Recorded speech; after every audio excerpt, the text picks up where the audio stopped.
Voilà, Monsieur Chose, nous sommes à Miramas aujourd'hui. Et où sommes-nous? Eh bien alors, vous êtes dans l'enceinte de l'APAF. L'APAF, c'est une association qui veut dire l'association de préservation provençale, bien sûr, provençale, de préservation et d'animation ferroviaire. Voilà.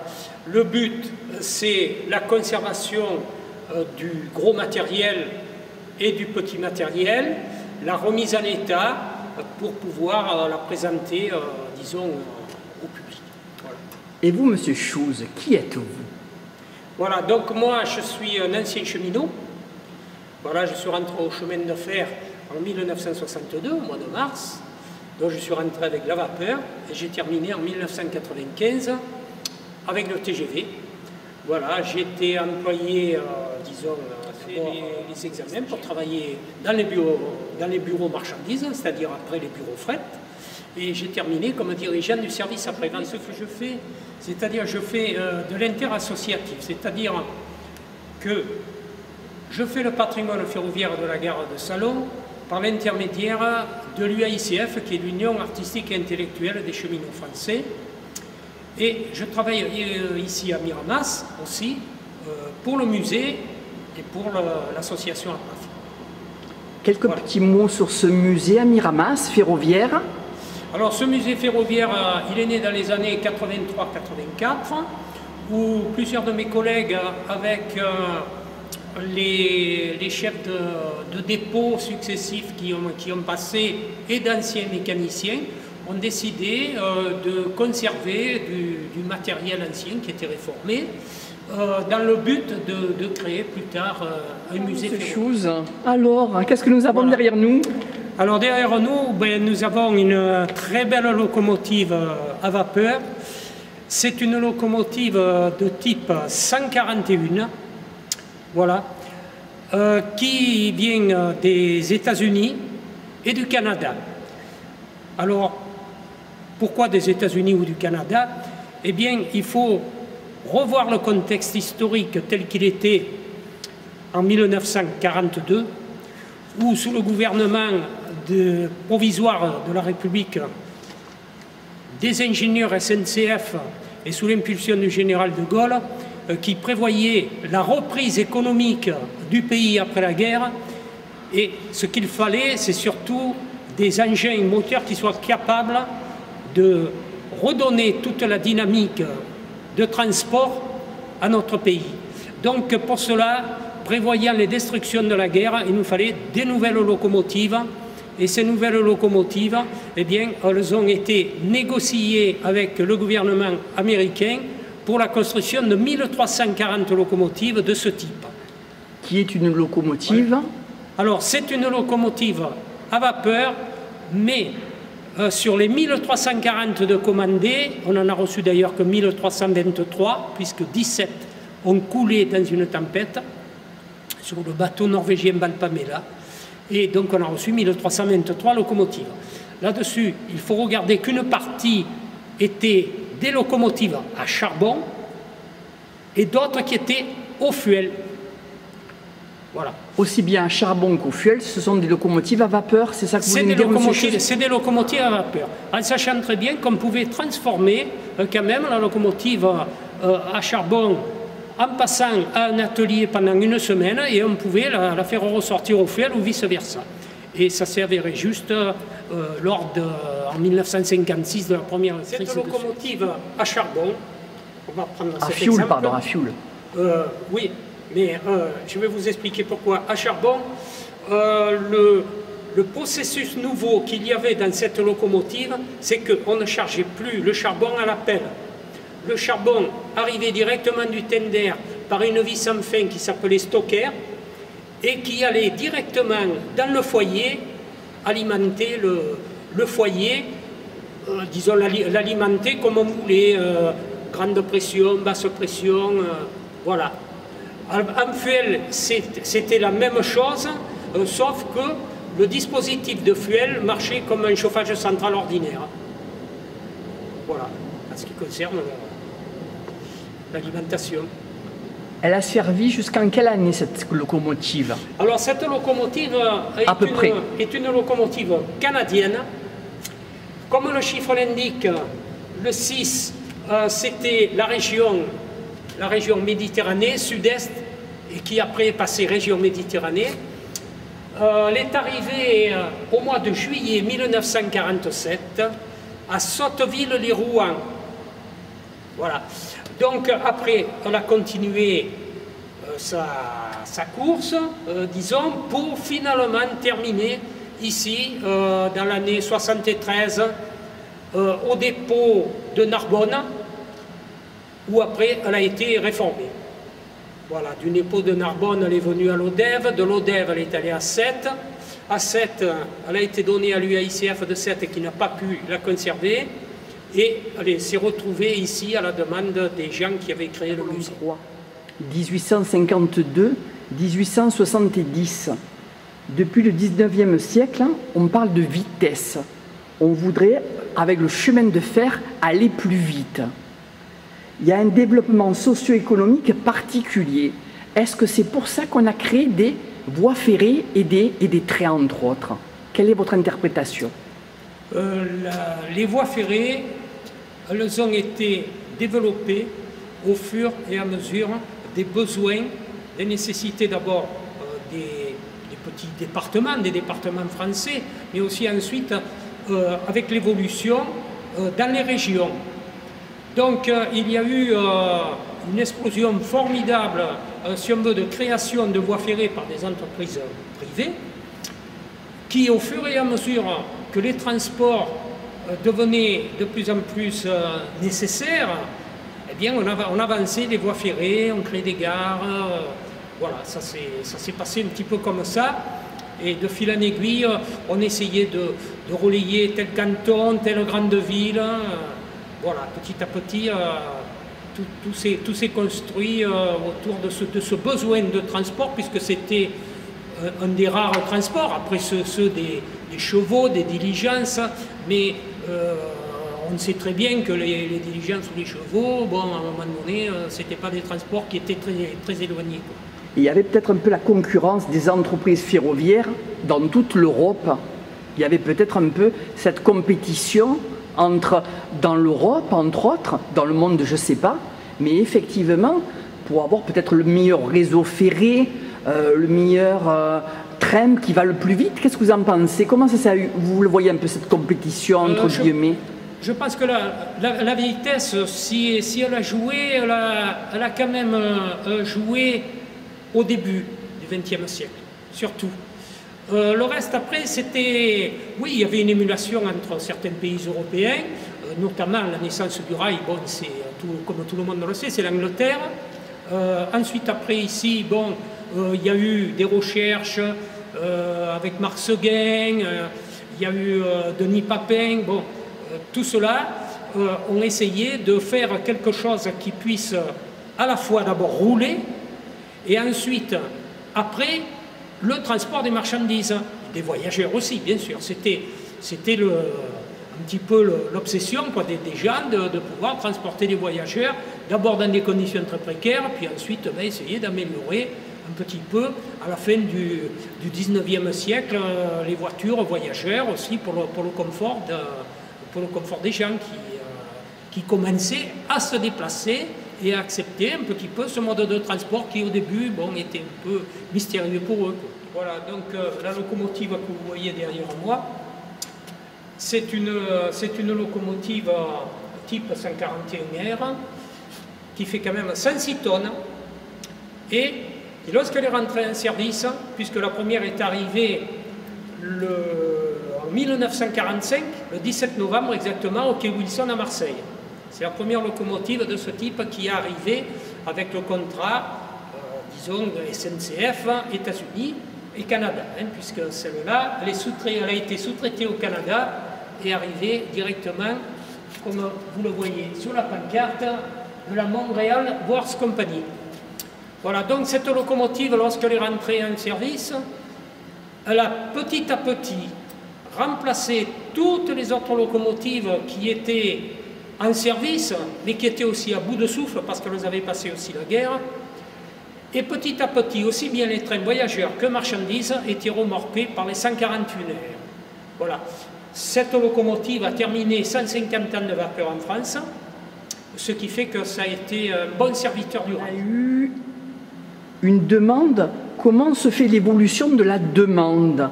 Le peuple français est passé d'un état un peu de campagne à un état un peu industriel. Oui. Donc il y a eu une demande du public de se déplacer plus vite, ou c'est au début une demande des industriels pour déplacer par exemple des produits comme peut-être du fer ou du charbon? Oui, c'est surtout l'industrialisation de la fin du 19e et bien sûr le début du 20e siècle. Mais c'est surtout dans le courant du 19e siècle où l'essor industriel, l'essor commercial commençait à se développer et bien entendu on fabriquait des marchandises, on cherchait à les vendre, à les écouler, à faire des échanges aussi avec les autres pays et pour cela il fallait un nouveau moyen de transport. Ce nouveau moyen de transport c'était le train. Voilà. Il y avait aussi les échanges de marchandises, mais les échanges, bon, les gens qui commençaient petit à petit à prendre le train pour se déplacer et tout. Et donc, les demandes, elles étaient faites beaucoup par les municipalités, par les conseils régionaux qui étaient là à l'écoute de tous ces grands industriels pour essayer de les satisfaire dans les meilleures conditions possibles de service public, mais aussi d'essayer quand même en même temps de trouver les fonds et les moyens financiers nécessaires pour la construction des voies ferrées.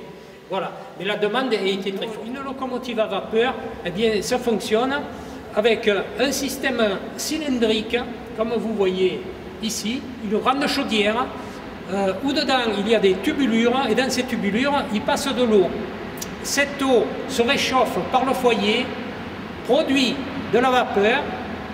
Cette vapeur passe par les tambours que vous voyez là, et ces pistons, lorsqu'ils reculent, font fonctionner les bielles qui, à leur tour, font tourner les roues. Voilà. Donc, au plus il y a de pression, plus ça peut tourner vite, mais il faut quand même respecter les signaux, il faut respecter les courbes, il faut respecter les montées ou les descentes, et en fonction de tous ces paramètres, eh bien, le mécanicien, lui, règle la vitesse de sa locomotive. Mais monsieur Chouz, c'est pas un peu le même système pour les, je sais pas, les bateaux qu'il y avait à l'époque, les bateaux en Amérique ou les bateaux sur la mer, ça marchait pas un peu comme ça à vapeur? Oui, on appelait ça les steamerships. C'était des bateaux à vapeur où le principe était un petit peu le même. Grosso modo. Voilà, oui, c'est ça, on chauffait une chaudière et ainsi de suite, comme on le voit dans le film Titanic, où on voit les gros brûleurs qui sont en train de chauffer toute cette eau et cette vapeur qui ensuite fait fonctionner l'axe de l'hélice et fait avancer le bateau. Par exemple, les bateaux à aube, entre autres sur le Mississippi, grosso modo. Aussi à aube, oui. Oui, ça fonctionne à peu près pareil, quoi. Et les premières automobiles, quand ils ont créé à vapeur, c'est quelle époque ça? C'est après le chemin de fer? C'est Cugnot qui avait fait sa première voiture, là, un petit peu à vapeur. Mais relativement, c'était un système quand même mécanique qui était très compliqué à faire fonctionner, ça allait pas très vite, c'était dangereux, on pouvait se brûler. Donc j'ai l'impression qu'ils ont vite abandonné ça pour un autre mode d'énergie qui lui permettrait quand même d'avoir quelque chose de plus substantiel. Alors cette locomotive, je vous l'avais indiqué, elle peut autant remorquer les voyageurs que les marchandises. La vitesse qui était prévue, elle pouvait aller à 100 km/h et plus, mais la réglementation de l'époque était 90. Hein, voilà. Donc on pouvait quand même lui accrocher pas mal de wagons et s'attirer toujours, tant et si bien que les mécaniciens, bon, on l'appelait un peu la bonne à tout faire, quoi. Voilà. Mais c'est vrai qu'elle a rendu d'énormes services lorsque la guerre a été finie et lorsque le réseau a quand même été refait parce que les destructions de la dernière guerre ont été imposées.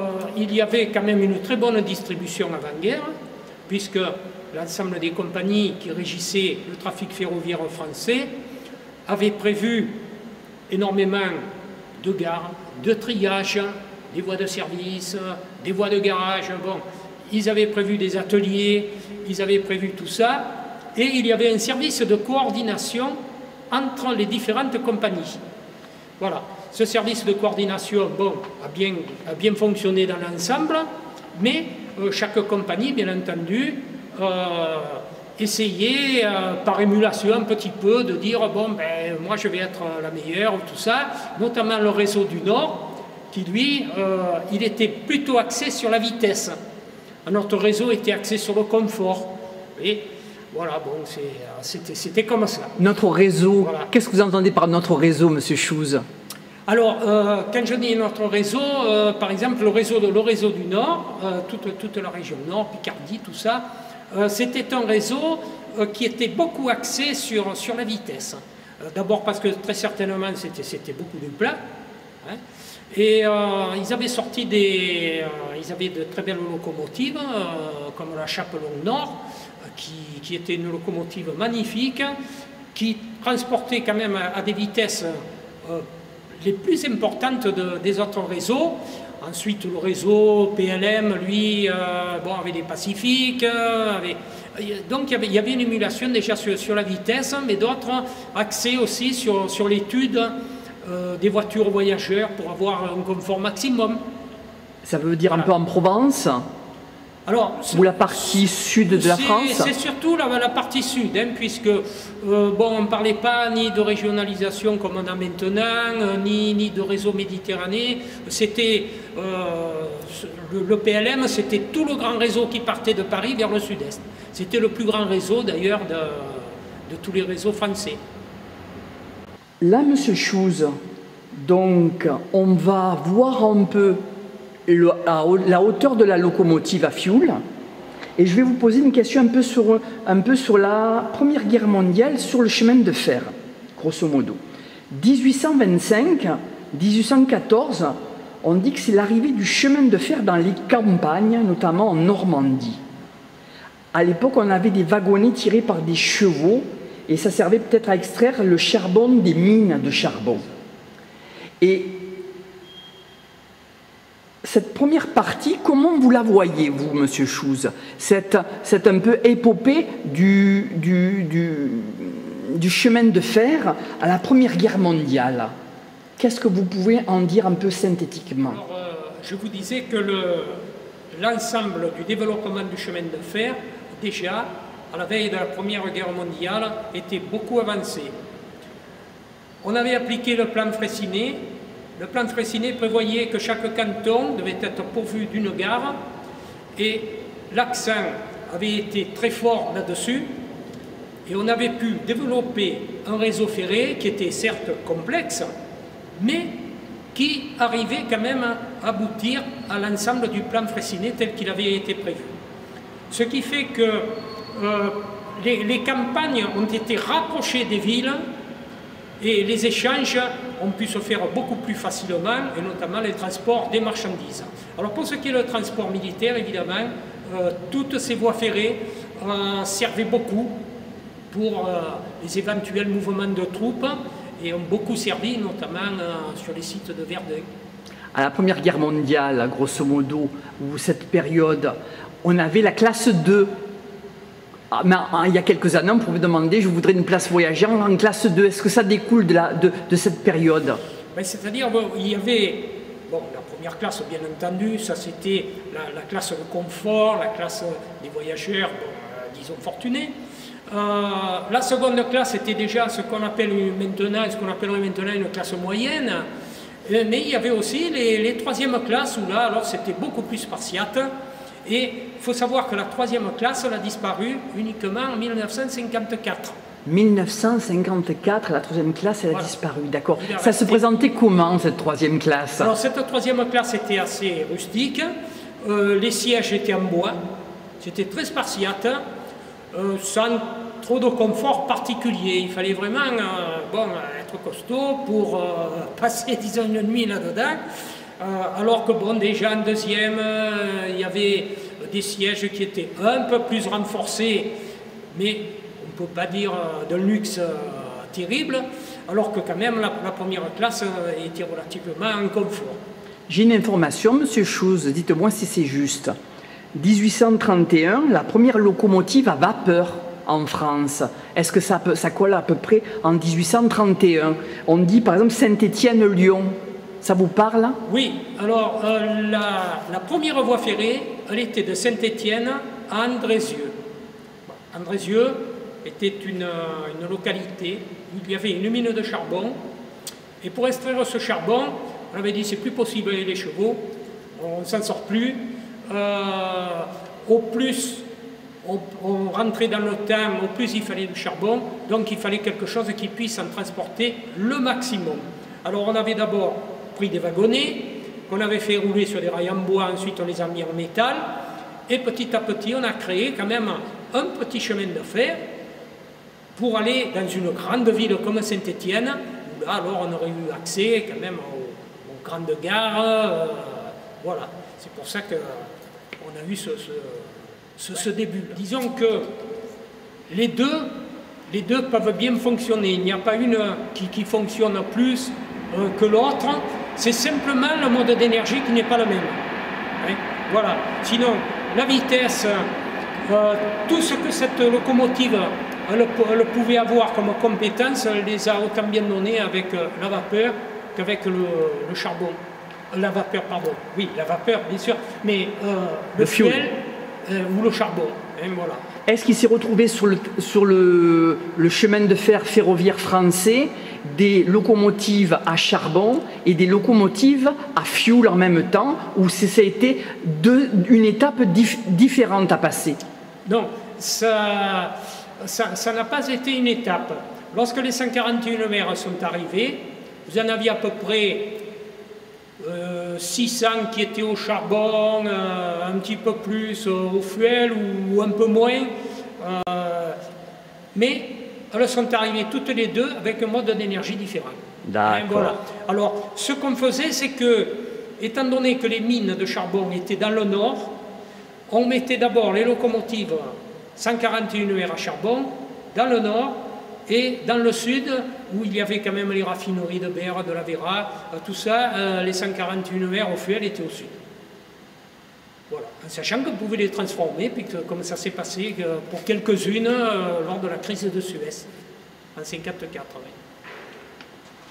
C'est difficile de transformer une locomotive de charbon à fuel? C'est beaucoup difficile? Non, techniquement, ce n'était pas très difficile. Il fallait une semaine en atelier, d'un atelier comme ici, pour la transformer. Voilà, c'était pas infaisable. Ça demandait des grands moyens financiers? Peut-être pas, c'est surtout les moyens techniques. Hein.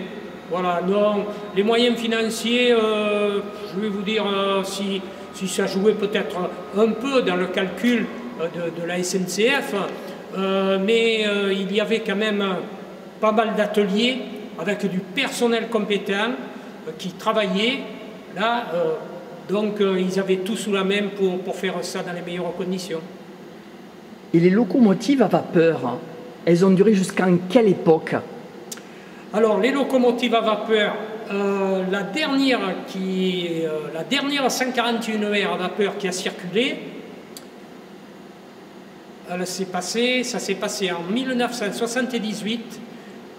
La dernière, elle a traîné un train de marchandises de Reding à Sarreguemines.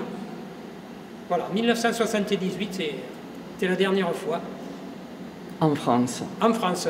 Il y a d'autres voies ferrées dans le monde, et des locomotives à vapeur ont-elles perduré peut-être aussi dans le monde, peut-être? Oui, beaucoup, beaucoup.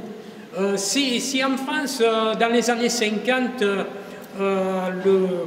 monsieur André Chapelon, qui était ingénieur, avait créé une nouvelle locomotive à vapeur, bien entendu plus sophistiquée que celle-là, mais qui a été construite à un exemplaire, mais le couperet de l'électrification était tombé. Et donc on a dit à M. Chapelon, ben, on regrette beaucoup, mais la locomotive est très belle et très magnifique, c'était la super, mais l'électrification était en marche. Alors pour ce qui concerne beaucoup de pays, notamment les pays de l'Est, ils ont beaucoup conservé leur locomotive à vapeur. Même jusque dans les années 70, 80 même, certains pays continuaient toujours à la vapeur. Bon. Le train mythique, l'Orient Express, il était comment? Alors l'Orient Express, c'était un train de luxe, de super luxe, quoi, où c'était uniquement des gens fortunés qui pouvaient le prendre. Bon, ce train qui partait de Paris pour aller à Istanbul traversait l'ensemble des pays du centre, de l'Europe centrale, et ils arrivaient à Istanbul. Voilà. Il était à vapeur, l'Orient Express? Oui, l'Orient Express, oui. Il était à vapeur. Charbon ou fioul? Oui. Non, charbon. Charbon, d'accord. Charbon. Voilà, c'était ma curiosité. Merci, Monsieur Chose, pour Marco, merci. Donc, ici, vous voyez la cabine. Alors, cette cabine de conduite, la surprise a été totale pour les mécaniciens français qui, pour la première fois, montaient dans une 141R. Parce qu'on avait l'habitude de travailler d'abord debout, sans siège. Le chauffeur, le mécanicien, c'est le patron. Le chauffeur, lui, c'était celui qui était chargé, avec la pelle, de prendre le charbon qui était dans le tender et de le basculer dans le foyer, hein, pour qu'il y ait toujours la pression. Parce que si la pression tombait, il est évident que l'exploitation du train n'était plus la même. Voilà. Donc ça a été la première chose qu'ils ont remarqué, c'est le fait qu'il y avait des sièges. On pouvait, tout en s'assoyant, à l'aide de la lucarne qui avait une à droite et une à gauche, pouvoir regarder bien devant et voir les signaux de loin. Déjà ça. Et l'hiver, on pouvait mettre, à l'aide de gonds qui sont ici, une petite porte ou un rideau qui, pour eux, était quand même essentiel et ne pas, surtout pour le froid. Au XXe siècle, Monsieur Chose, les gares de campagne sont progressivement désertées, ces gares de campagne. Il y a un peu l'exode rural. Mais le trafic des marchandises, il se maintient. Et on le maintient grosso modo jusqu'à quand? Avec notamment ces bétaillères pour les brebis, notamment pour la pastoralité. On les a maintenues jusqu'à quand, entre autres? Alors, en ce qui concerne les transports des marchandises, il est évident que la concurrence après-guerre par le camion portait un préjudice au transport par train. Bon. Ensuite, en ce qui concerne ce que vous me parlez, la pastoralité, la transhumance, il y avait beaucoup, à l'époque, surtout dans les gares où il y avait, par exemple ici comme la Crau, de grandes plaines qui étaient favorables à l'élevage du mouton, il y avait des gares pour lesquelles on faisait venir des tas de wagons et on chargeait tous ces wagons et l'ensemble de ces trains partait sur les Alpes pour la transhumance. Alors cela a perduré jusque dans les années à peu près, je me souviens, moi la dernière transhumance à Salon, ça devait être 1966. Voilà. Ensuite après, c'est le camion qui a pris le relais. Et la Seconde Guerre mondiale, 1940-1945, il y a eu un rôle particulier des militaires et de l'économique pour le chemin de fer. Pouvez-vous nous en dire un peu de mots, Monsieur Chose, s'il vous plaît, à cette Seconde Guerre mondiale, 1940-1945? Alors, ce qu'il faut savoir, c'est que, bien entendu, l'état-major français avait quand même créé un plan pour le transport des troupes, sans trop savoir bon, les lignes de front les futures lignes de front qu'il y aurait. On a donné des particularités à certaines gares, notamment la construction de quais pour le chargement de véhicules de toutes sortes, d'ailleurs. L'ensemble de toutes les gares qui étaient notamment dans le nord de la France, dans l'Est, ont subi quelques petites transformations justement par l'autorité militaire. Oui, Monsieur Chooz, la Deuxième Guerre mondiale, 1940-1945, à peu près cette période, comment ça se passait un peu en France pour les voies ferrées, les trains en France? Voilà. Alors, en 1939, lorsqu'il y a eu la déclaration de guerre, bon, l'ensemble des trains, qu'ils soient marchandises ou voyageurs, marchaient à peu près normalement. Il est bien évident que lors de l'armistice en juin 1940, on s'est trouvé avec une France coupée presque en deux, hein, jusqu'à la frontière d'Espagne, là-bas, et cette fameuse ligne de démarcation a entraîné de fortes perturbations dans les convois. Alors, des perturbations, pourquoi? Parce que tout le nord de la France était sous la coupe de la WVD. La WVD, c'était le service des transports allemands militaires qui avait bien entendu priorité. Donc dans toute la zone occupée, ces trains militaires avaient la priorité, ce qui fait qu'il y a eu énormément de modifications dans le transport des voyageurs et des marchandises aussi, mais surtout des voyageurs. Voilà. Comment ça se passait un peu, grosso modo? Bien, dans les grandes gares, l'ensemble des cheminots continuaient leur service bon, comme d'habitude. Dans les dépôts, c'était un petit peu plus compliqué parce qu'il y avait certains cheminots qui démarraient déjà un mouvement de résistance assez camouflé. Donc ils étaient surveillés par les Allemands peut-être?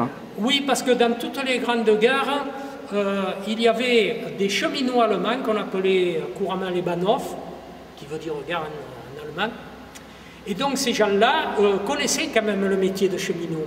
Et on ne pouvait pas trop s'amuser à aller saboter un signal sans que quelqu'un le voie et tout. Ce qui était plus favorable pour les cheminots résistants, c'était surtout les petites gares de campagne. On pouvait saboter une voie tranquillement, sans trop se faire revoir, quoi. Voilà. Et c'est vrai que c'était une époque qui était très difficile pour le réseau du Nord, pour l'ensemble des réseaux du Nord, un peu moins difficile jusqu'en novembre 1942 où la zone sud a été envahie. Et là, on s'est retrouvé dans les mêmes conditions que le réseau Nord avec des convois allemands et, voilà, qui avaient priorité et tout.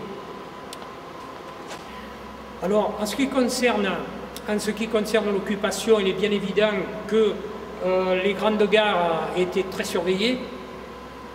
Des agents des chemins de fer allemands, d'ailleurs de la Reichsbahn, étaient présents dans toutes les grandes gares. Donc il était très difficile de faire quelque chose qui n'aurait pas été dans le sens loyal sans se faire découvrir. Ce qui n'empêchait pas qu'à l'intérieur, il y ait quand même des agents du réseau Résistance Fer qui étaient là et qui essayaient de monter des actes de sabotage, notamment, disons, au plus on avançait vers les années 43, 44 surtout. Alors là, après le débarquement, il est évident que là, il y avait de plus en plus de résistance qui étaient là, des locomotives sabotées qui ne pouvaient pas partir, des trains qui ne pouvaient pas être remorqués, des voies qui sautaient. On était obligé de faire un détour terrible. Les Allemands avaient peur parce qu'ils risquaient de se faire attaquer, passer dans des contrées où c'était des forêts, voilà, des bords de rivières, tout ça. C'était quand même des moments très difficiles.